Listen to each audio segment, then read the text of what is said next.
जज, मस्जिद के नीचे दीवारों के अवशेष मिले हैं। मुस्लिम पक्ष की वकील मीनाक्षी अरोड़ा, वो दीवारें दरगाह की हो सकती हैं।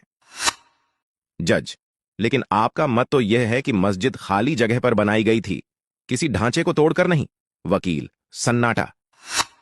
जज, एसआईटी की खुदाई में कुछ मूर्तियां मिली हैं।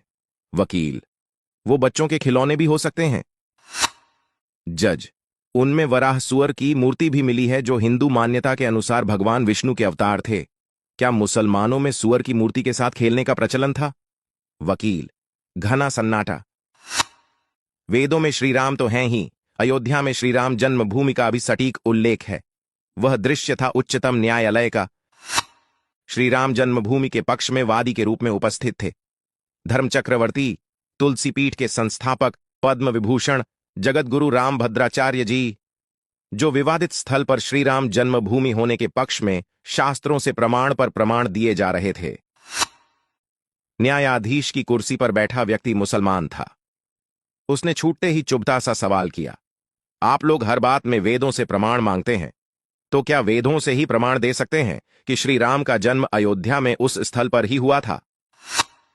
जगतगुरु रामभद्राचार्य जी, जो प्रज्ञाचक्षु हैं, ने बिना एक पल भी गंवाए कहा, दे सकता हूं महोदय। और उन्होंने ऋग्वेद की जैमिनीय संहिता से उद्धरण देना शुरू किया, जिसमें सरयू नदी के स्थान विशेष से दिशा और दूरी का बिल्कुल सटीक ब्यौरा देते हुए श्रीराम जन्मभूमि की स्थिति बताई गई है। कोर्ट के आदेश से जैमिनीय संहिता मंगाई गई और उसमें जगतगुरु जी द्वारा निर्दिष्ट संख्या को खोलकर देखा गया और समस्त विवरण सही पाए गए। जिस स्थान पर श्रीराम जन्मभूमि की स्थिति बताई गई है, विवादित स्थल ठीक उसी स्थान पर है और जगतगुरु जी के वक्तव्य ने फैसले का रुख हिंदुओं की तरफ मोड़ दिया। मुसलमान जज ने स्वीकार किया, आज मैंने भारतीय प्रज्ञा का चमत्कार देखा। एक व्यक्ति जो भौतिक आंखों से रहित है, कैसे वेदों और शास्त्रों के विशाल वांग्मय से उद्धरण दिए जा रहा था।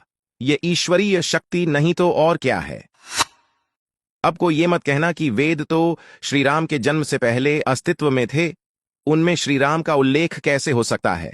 वेदों के मंत्र दृष्टा आर्षि त्रिकालज्ञ थे, भूत भविष्य और वर्तमान तीनों का ज्ञान रखते थे। श्रीराम की महिमा तीनों कालों में है, कालाबाधित लोक विश्रुत, लिच हूं जुग चहूं श्रुति नाम प्रभाउल, लिकलि विशेष नहीं आन उपाऊ एल।